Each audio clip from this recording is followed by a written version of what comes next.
신명기 15장의 본문을 보면 면제년에 대한 이야기가 나옵니다. 거의 등장하지 않는 이야기가 새롭게 등장합니다.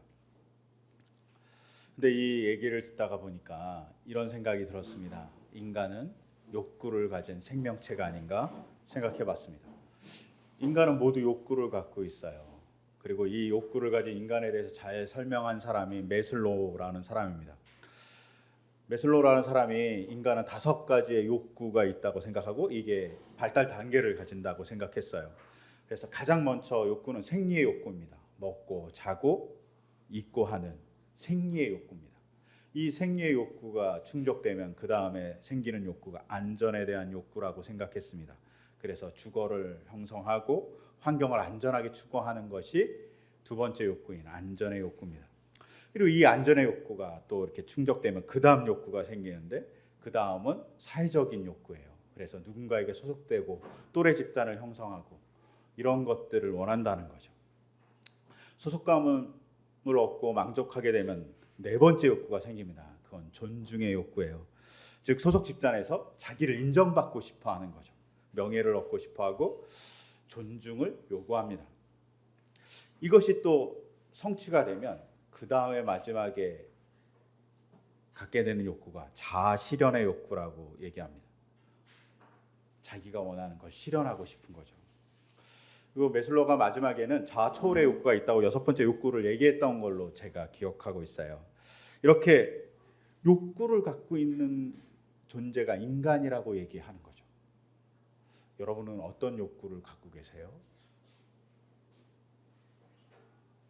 나는 어떤 욕구를 갖고 있을까요? 또한 우리 사회는 어떤 욕구를 갖고 있을까요? 생각해 보면 우리 사회는 이제 안전의 욕구를 막 요구하고 있는 거 아닌가 싶어요. 특히 탄핵 정국에서 사회는 안전감을 갖고 싶어 해서 발버둥을 치는 거죠. 즉 우리의 사회의 욕구는 두 번째 욕구의 수준에 머물고 있다. 이렇게 볼 수도 있어요.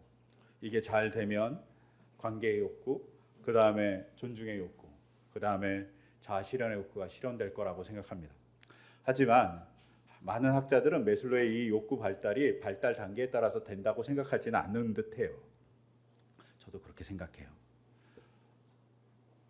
뒤죽박죽일 수 있고 또 순서가 정함 없이 욕구가 발생할 수도 있습니다. 근데 무엇보다 더 중요한 건 인간의 가장 큰 욕구가 생리의 욕구라는 거죠. 먹고 입고 자는 것이 해결되지 않으면 인간의 삶이 피폐해지게 됩니다. 이 욕구는 누구나 갖고 있고 심지어 생명체 모두가 갖고 있는 욕구입니다. 이 욕구가 제대로 충족되지 않으면 인간은 인간으로서의 역할을 제대로 하지 못합니다. 그러니 성경은 이 욕구를 중요하게 생각합니다. 생리의 욕구를 서로 해결하라고. 그래서 오늘 본문이 중요한 얘기 한 가지를 합니다. 신명기 5장 1절에서 이렇게 얘기하죠. 맺힐 년 끝에 빚을 면제하여 주십시오. 빚을 왜 집니까? 고대 사람들이 빚을 지는 이유는 우리 같이 뭐 자동차를 사기 위해서, 집을 사기 위해서 이런 게 아니라 먹고 사는 문제가 힘들기 때문에 빚을 지는 사람이 대부분이었습니다. 즉 생리의 욕구를 해결하지 못한 사람이 빚을 질 때 그 생리의 욕구를 해결하기 위해서 돈을 빌려주고 또 그 돈을 갚을 수 없는 상태가 되면 7년마다 한 번씩 빚을 면제해 주라고 얘기합니다. 근데 이 말씀은 오늘날 적용할 수 있을까요? 여러분 한번 생각해 보세요. 우리가 진 빚이 7년마다 한 번씩 없어져요. 그러면 어떻게 될까요? 저는 개인적으로 너무 좋을 것 같아요. 제가 뭐 빚을 빌려주는 사람의 입장에 서본 적이 별로 없기 때문에 감정적으로 너무 좋아요. 빚이 면제되면 행복할 것 같아요. 생각해 보세요. 집을 사기 위해서 빚을 졌어요. 대출을 받았는데 7년에 한 번 그 빚이 없어져요. 그러면 그 집이 온전히 내게 되는 거죠. 그리고 그거 말고도 우리는 할부라는 이름으로 대출을 받아요. 사실은 할부는 빚을 지는 거잖아요. 근데 그것이 없어지거나 혹은 거기에 해당하는 이자가 다 없어진다고 생각해 보세요. 얼마나 이득이겠어요. 그런데 이런 제가 생각하는 이득이 저에게 실현됐을 때 문제가 발생하겠죠. 돈을 빌려준 사회가, 돈을 빌려준 금융기관이, 그리고 금융기관을 믿고 집을 판 사람이거나 금융기관을 믿고 자동차를 판 기업이거나 모두 문제가 생깁니다. 심지어 우리만 문제가 생길까요?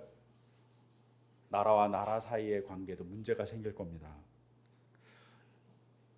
빛의 면제는 간단한 문제가 아닙니다.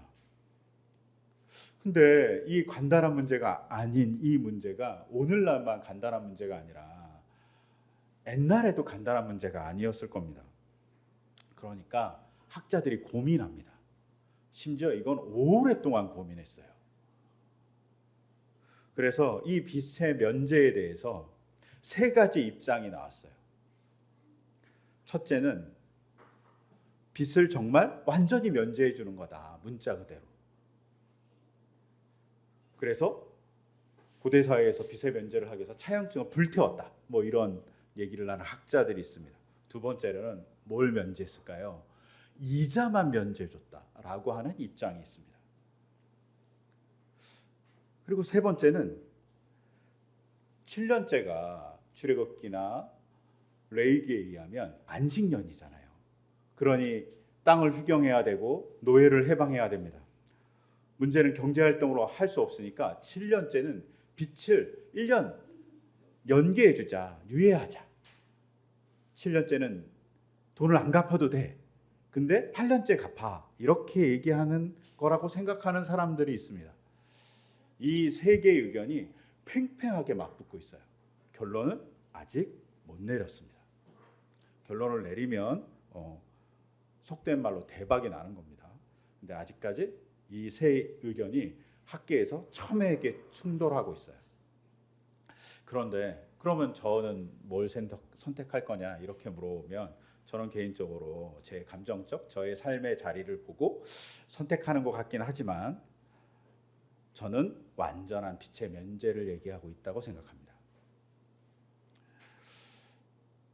그리고 이것은 저의 한계이기도 하지만 성경 본문에 따라서 문맥에 따라서 본다면 빛의 완전한 면제가 맞을 거라고 저는 생각합니다. 오늘 읽었던 9절을 다시 보면 이렇게 기록되어 있어요. 당신들이 상과 마음에 악한 생각을 품지 마십시오. 빛을 면제하여 주는 해인 일곱째가 가까이 왔다고 해서 인색한 마음으로 가난한 동족을 냉대하며 아무것도 꾸려 주지 않아서는 안 됩니다. 그가 당신들을 걸어 주님께 호소하면 당신들이 죄인이 될 것입니다. 라고 얘기하고 있어요. 즉 아무것도 꾸어주지 않으려고 하는 마음이 생겨서 막 고민이 돼요. 7년이 가까웠을 때.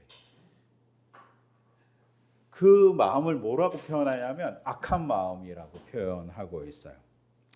즉 이렇게 강하게 표현하는 것은 빛의 면제가 이자를 면제해 주거나 아니면 1년 유예하는 거라면 이렇게 표현할 필요가 없지요. 이자 얼마 안 될 테니까 이자의 면제는 해주는 것은 어느 정도 가능할 거니까요. 근데 그런 마음을 악한 마음이다 이렇게 정의하기는 좀 어렵잖아요. 또한 1년 유예 해줄 수 있잖아요. 그런데 이거 약한 마음이다 이렇게 표현한 건 너무 강한 표현인데 이게 얼마나 강한 표현이냐면 악한 마음이라고 얘기한 히브리어가 베리알이에요. 베리알 어디서 들어본 것 같지 않습니까? 베리알. 신약 성경에 이 베리알이라는 단어가 한 번 등장합니다. 제가 읽어드리면 고린도후서 6장 15절에서 16절을 보면 이렇게 기록되어 있어요. 그리스도와 베리알이 어떻게 화합하며 믿는 자가 믿지 않는 자와 더불어서 함께 차지할 목이 무엇이며 하나님의 성전과 우상이 어떻게 일치하겠습니까? 즉 그리스도의 반대에 있는 존재를 뭐라고 표현하고 있냐면 고린도후서 6장에서 베리알이라고 표현하고 있어요. 그런데 이 베리알이라는 이 단어는 뭘 의미하면 악마의 이름이에요. 사탄의 이름이에요. 그런데 그 사탄의 이름과 동일한 의미를 갖고 있는 악한 마음이라는 이 단어 베리알 이 단어가 신명기 15장 9절에 써 있어요. 언제 동족에게 돈을 빌려주지 않으려는 마음을 표현할 때 사탄의 마음이라고 얘기하고 있는 겁니다. 너무 강한 마음이죠. 너무 강한 표현을 하고 있어요. 즉 이렇게 강한 표현을 하고 있다는 건 정말로 완전한 빛의 면제를 해주는 것을 꺼려한다는 것을 알 수 있어요. 그러면 여기서 질문해야 돼요. 이스라엘 백성은 빛의 면제를 정말 해준 적이 있는가?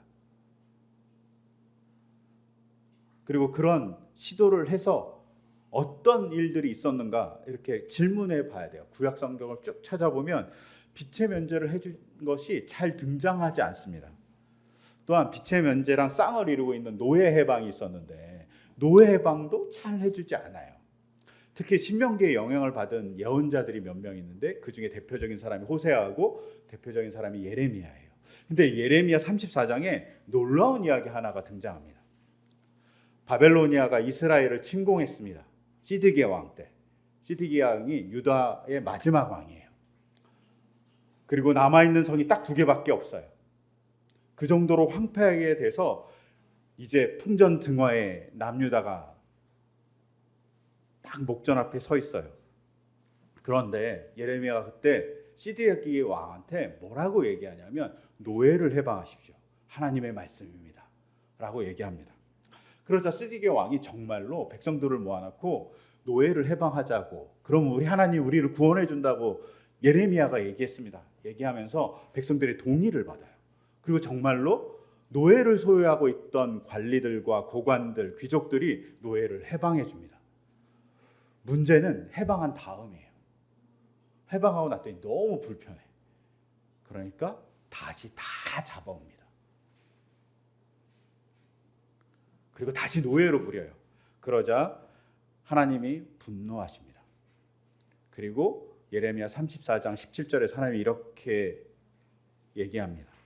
그러므로 나 주가 말한다. 너희는 모두 너희의 친척, 너희의 동포에게 자유를 선언하는 나의 명령을 듣지 않았다. 그러므로 보아라, 나도 너희에게 자유를 선언하여 너희가 전쟁과 연병과 기근으로 죽게 할 것이니 세상의 모든 민족이 이것을 보고 무서워 떨 것이다. 나 주가 하는 말이다.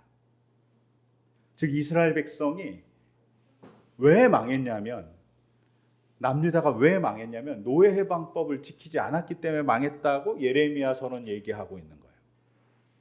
망한 이유가 여러 가지 있지만 그 중에 원인 중 하나입니다. 노예 해방법과 쌍을 이루고 있는 게 안식년법, 면제년법입니다. 즉 이스라엘 사람들이 이걸 잘 지키지 않았다는 거예요. 그래서 망한 거예요. 그럼 반대로 잘 지켜서 좋은 적이 있느냐? 있습니다. 언제? 우리가 지지난주에 느헤미야서 5장을 성서일과에서 읽으신 기억이 있을 겁니다. 느헤미야서 5장은 이스라엘 백성이 바벨로니아에서 망한 다음에 다시 이스라엘 백성이 회복되는 과정을 그린 책입니다. 그런데 이 회복될 때 이스라엘 백성 안에서 빛의 문제가 심각했어요. 귀족들이, 돈이 많이 갖고 있는 사람들이 이스라엘 땅으로 다시 회귀한 사람들한테, 이스라엘 땅을 회복하기 위해서 돌아온 사람들한테 돈을 빌려주고 고리대금업을 한 거예요. 이스라엘 사람들이 점점 힘들어졌겠죠. 백성들이. 그것을 보고 느헤미야가 잘못됐다고 지적합니다. 그러자 반성하고 귀족과 민장들이 어떻게 합니까? 이자를 받지 않겠다고 선언합니다. 그리고 이자를 면제해 주는 사건이 발생해요. 그리고 이스라엘 백성이 회복되는 놀라운 사건이 느헤미야서에 나옵니다. 즉 이자를 면제해 주는 것만으로도 이스라엘 백성이 회복되는 놀라운 역사가 있었다는 것을 성경이 증언하고 있는 거죠. 또한 이 빛의 면제를 중요하게 얘기하는 본문이 오늘 읽었던 예수님의 비유인 불의한 청지기의 비유에 있어요. 불의한 청지기 비유가 이런 거잖아요. 불의한 청지기가 있는데 주인의 돈을 자기 돈같이 사용하면서 낭비했어요. 그랬더니 주인이 화가 나신 거죠. 그래서 해고해요. 근데 해고를 당하니까 이 청지기가 심각하게 고민에 빠지는 거죠. 왜냐? 내가 노동하기에는 너무 힘이 없고 또 누구한테 빌어먹기에는 너무 부끄러우니까 어떻게 할까 고민합니다. 그러다가 해고 당하기 전에 빚을 진 사람들을 불러요. 자기 주인에게. 그리고 빚 증서를 보여주면서 당신은 얼마 빚졌습니까? 물어봅니다. 그래서 오늘 본문에 보면 한 사람이 이렇게 얘기하죠. 저는 기름 100마를 빚졌습니다. 그러자 이 불의한 천재가 당신은 쉬운 말 반만 빚졌다고 쓰십시오. 그 다음엔 또 어떤 사람이 당신은 얼마나 빚졌습니까? 그랬더니 저는 밀을 100선 빚졌습니다. 그랬더니 당신은 80선만 빚졌다고 쓰십시오. 라고 청지기가 빚진 사람들한테 빚을 깎아줘요. 그러면 여러분이 주인이면 여러분은 어떻게 했을 것 같아요?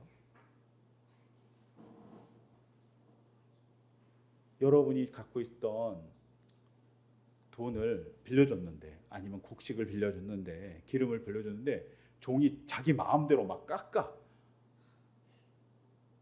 그러면 주인은 뭐라 그럴까요? 네가 갚아 라고 얘기할 수 있겠죠.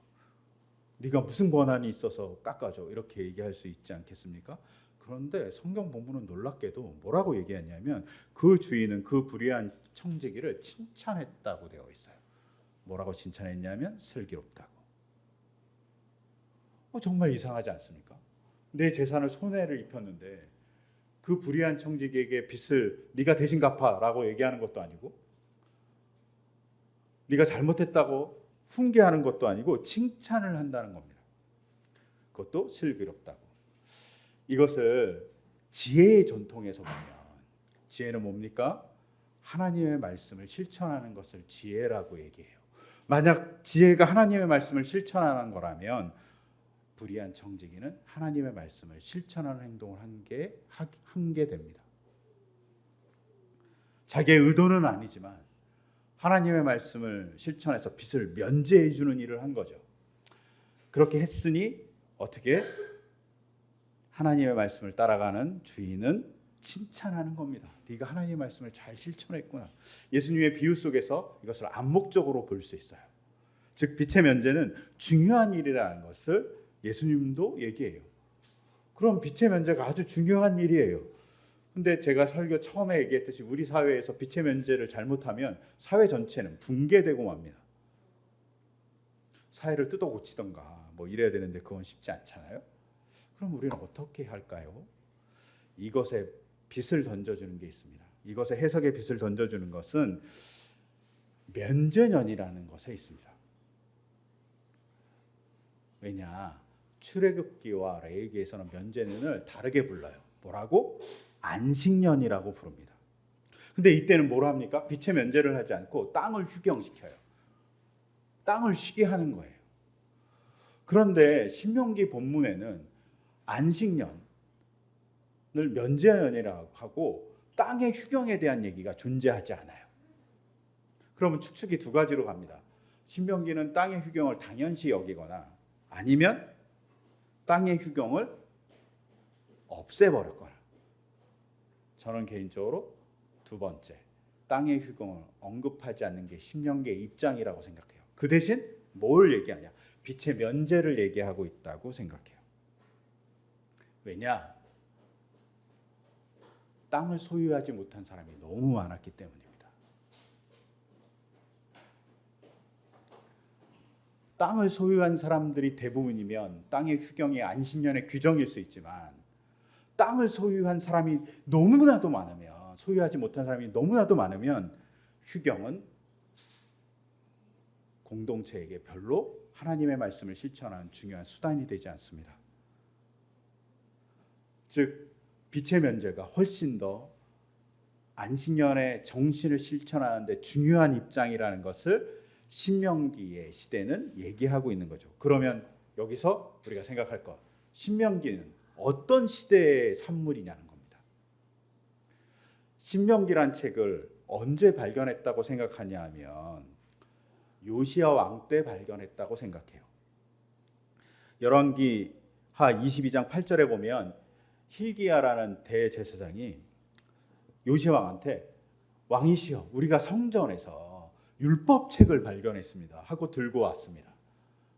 그리고 그 율법적대로 종교개혁을 실행한 사람이 요시야 왕이에요. 근데 그 종교개혁의 내용이 신명기의 내용과 거의 일치해요. 그래서 학자들은 이때 발견된 책이 신명기라고 생각해요. 근데 여러분 이상하지 않습니까? 발견됐다니요. 아니, 성전에 어디다 누가 꼬부쳐뒀을까요? 어디다 숨겨뒀을까요? 근데 발견됐다고 얘기하는 겁니다. 그래서 학자들은 발견된 게 아니라 쓰여졌다고 생각합니다. 요시야 왕 때 완전히 신명기가 쓰여졌다고 생각해요. 저는 거기에 동의합니다. 근데 언제부터 쓰여졌냐에 대해서는 논란이 있지만 저는 요시야 왕의 할아버지인 히스기야 왕 때부터 쓰여졌을 거라고 생각합니다. 왜냐하면 요시야 왕 때, 히스기야 왕 때 히스기야 왕에게 와서 이야기를 해준 사람들이 있었을 거라고 생각하기 때문이고, 그 사람들이 누구냐 하면 학자들은 그 사람들이 북이스라엘에서 남아한 사람들이라고 생각해요. 북이스라엘 사람들이 왜 남아있냐? 북이스라엘이 히스기야 왕 때 망합니다. 아수르에 의해서. 아수르에 의해서 나라가 망했어요. 막 아수르 사람들이 막 이스라엘 사람들을 끌고 가요. 막 노예로 팔아버려요. 그러자 어떻게 합니까? 아수르를 피해서 남아한 유대인들이 존재합니다. 어디로? 남유다로. 그리고 그 남유다의 남아한 사람들 중에 레위인과 예언자들이 있었을 거라고 가정하고 있어요. 그리고 그들이 하나님의 이야기를 히스기야에게 전합니다. 왜 우리가 망했냐? 하나님의 말씀을 제대로 실천하지 않았기 때문입니다. 라고 얘기해 줍니다. 그래서 히스기야가 종교개혁을 일으킨 거죠. 우리도 북이스라엘 같이 망할 수 있어. 그러니 하나님의 말씀을 따라야 됩니다. 라고 얘기한 게 히스기야의 종교개혁일 가능성이 많다라고 얘기하고, 그 종교개혁을 일으켰던, 근간을 일으켰던 사람들은 북이스라엘의 예언자 레위 사람들, 그리고 그들이 갖고 온 것이 신명기의 내용이라고 생각합니다. 신명기의 내용을 가지고 이 사람들이 개혁한 거죠. 근데 신명기의 내용에서 엄청나게 다른 한 가지가 존재합니다. 어디와? 출애굽기와. 출애굽기에 보면 출애굽기 10계명과 신명기의 10계명에서 가장 크게 차이 나는 10계명이 딱 하나 있어요. 뭐냐? 안식일에 대한 계명이에요. 출애굽기는 안식일을 지켜야 될 이유가 하나님의 창조 사건에 있어요. 그리고 하나님이 창조하셨을 때 쉬셨으니까 우리가 쉬어야 된다고 얘기하는데, 신명기는 그 얘기가 없어요. 대신 뭐가 있냐?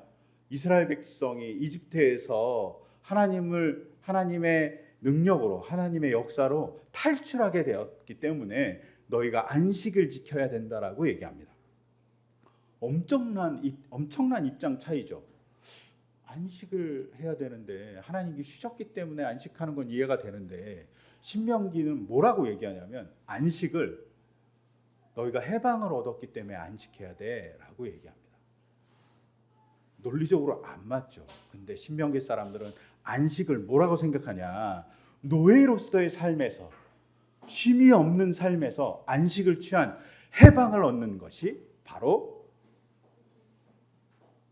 하나님의 은혜고, 그 해방에 대해서 기억하고 안식일을 지키는 것이 안식일을 거룩하게 지키는 거라고 생각합니다. 그리고 이것이 발전돼서 안식년은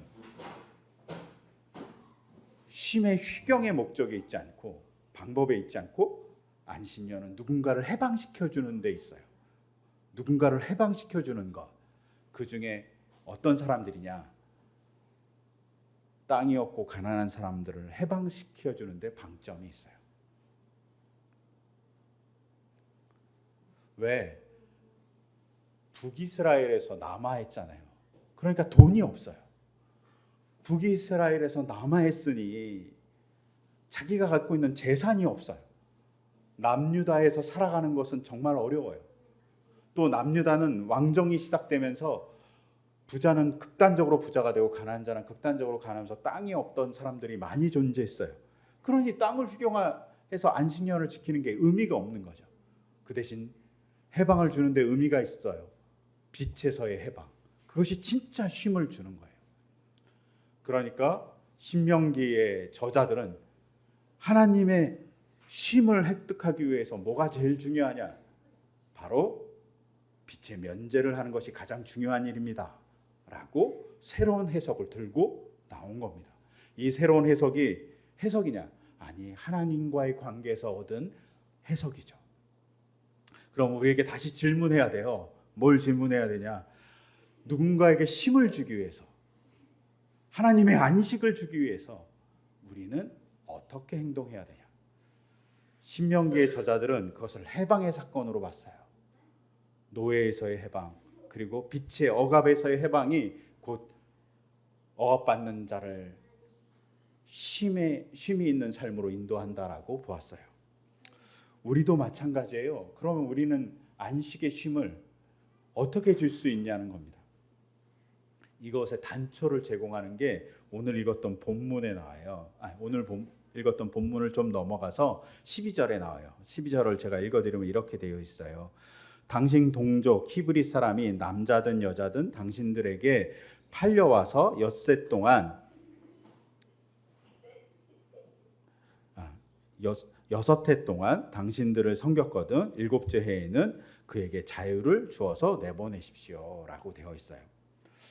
당신들의 동족 히브리 사람이 남자든 여자든 당신들에게 팔려서 6해 동안 당신을 섬겼으면 풀어주라는 거예요. 왜 이게 단초가 되냐? 여기에 큰 차이가 있어요. 출애굽기랑 레위기랑 엄청난 차이를 갖고 있는 딱 하나의 단어가 등장합니다. 딱 하나의 단어, 여자입니다. 고대 사회에서는 노예를 얘기할 때 여자를 언급한 적이 별로 없어요. 출애굽기는 여자가 등장하지도 않고 레위기도 여자가 등장하지 않아요. 근데 신명기만 등장해요. 이 이야기는 무슨 얘기냐면 여자를 남자와 동등한 입장으로 본다는 입장이에요. 또한 여자를 경제적인 활동을 하는 존재로 본다는 입장을 갖고 있어요. 즉 신명기를 썼던 사람들은 지금으로 보면 남녀 평등을 이야기했던 사람들입니다. 여자도 존중받아야 될 대상이라고 얘기하는 사람인 거죠. 여기에 남녀의 평등한 성의 권리를 받고 있지 못했던 여성에 대한 존중이 존재합니다. 즉 여성이라고 억압받았던 사람들에게 이제는 억압의 대상이 아니라 하나님의 존중을 받을 수 있는, 백성의 존중을 받을 수 있는, 남성과 동일한 권리를 갖고 있는 사람이라고 신명기는 얘기하고 있는 측면이 있습니다. 우리가 알잖아요.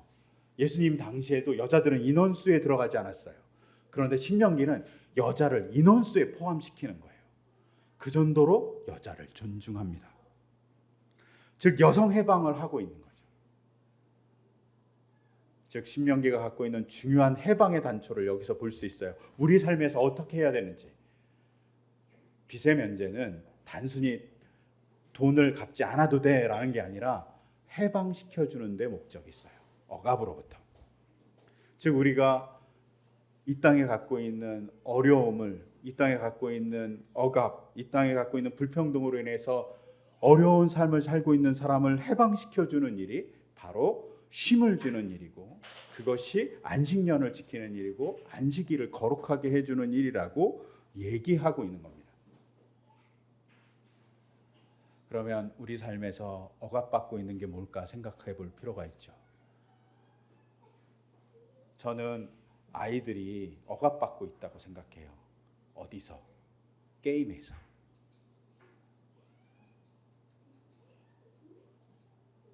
게임이라는 중독적인 프로그램을 만들어서 아이들을 억압한다고 생각해요. 그것을 타파하는 거 중요합니다. 아이들도 알아야죠. 내가 종노릇하는 거, 억압받는 게 종노릇하는 거잖아요. 근데 게임에 종노릇합니다. 내가 종이 된 것을 모르는 거예요. 그러면 알려주는 것이 어른의 몫입니다. 어른도 억압받습니다. 어디에 종노릇합니까? 유튜브에 종노릇하고요. 이념에 종노릇합니다.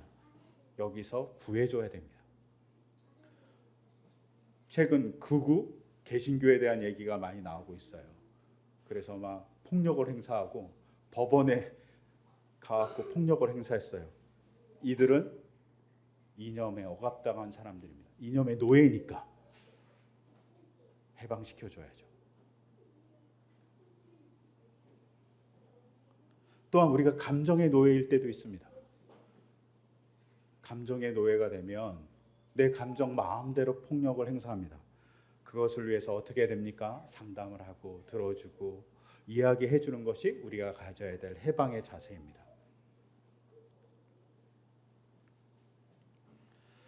또한 오늘 본문에서 중요하게 얘기하는 것은 경제입니다.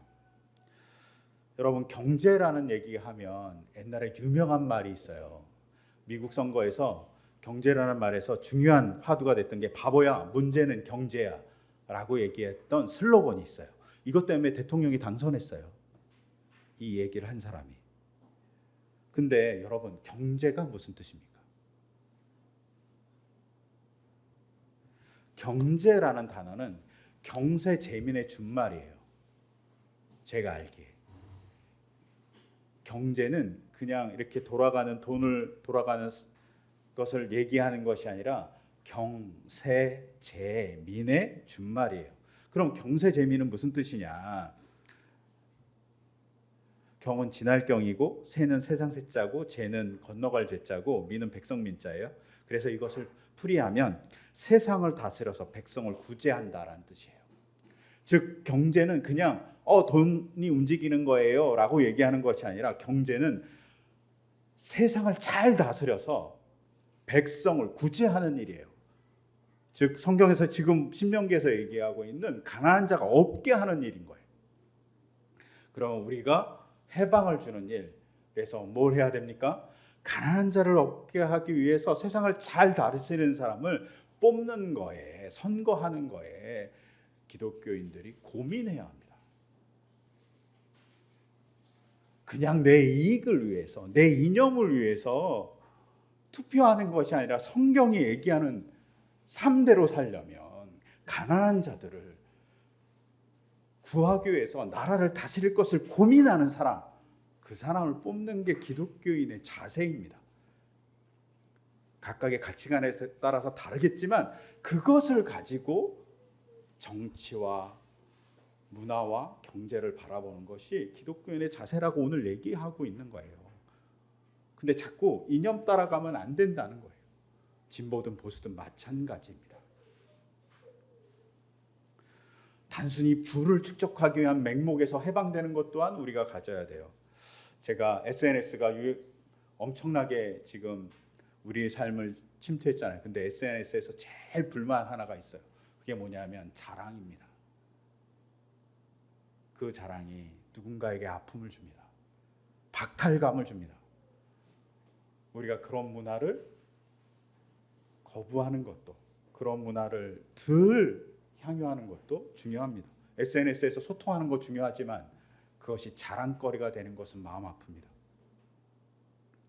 그래서 1947년 해방된 조국에서 김구 선생님이 내가 원하는 우리나라는 그래서 이런 얘기를 합니다. 나는 우리나라가 세상에서 가장 아름다운 나라가 되기를 원합니다. 가장 부강한 나라가 되기를 원하는 것이 아닙니다. 내가 남의 침략에 가슴 아팠으니 내 나라가 남을 침략하는 것을 원하지 않습니다. 우리의 부력은 우리의 생활을 풍족히 할 만하고 우리의 강력은 남의 침략을 막을 만만 하면 족합니다. 오직 한없이 가지고 싶은 것은 높은 문화의 힘입니다. 문화의 힘은 우리 자신을 행복하게 하고 나아가 남을 행복하게 해주기 때문입니다. 지금 인류에게 부족한 것은 무력도 아니요 경제력도 아닙니다. 인류의 이 정신을 배양하는 것은 오직 문화입니다. 나는 우리나라가 남의 것을 모방하는 나라가 되지 말고 이런 높고 새로운 문화의 근원이 되고 목표가 되고 모범이 되기를 원합니다. 그래서 진정한 세계의 평화가 우리나라에서 우리로 말미암아 세계에 실현되기를 원합니다. 저는 이것을 교회에 적용할 수 있다고 생각해요. 교회가 문화를 만드는 힘을 갖기를 소망합니다.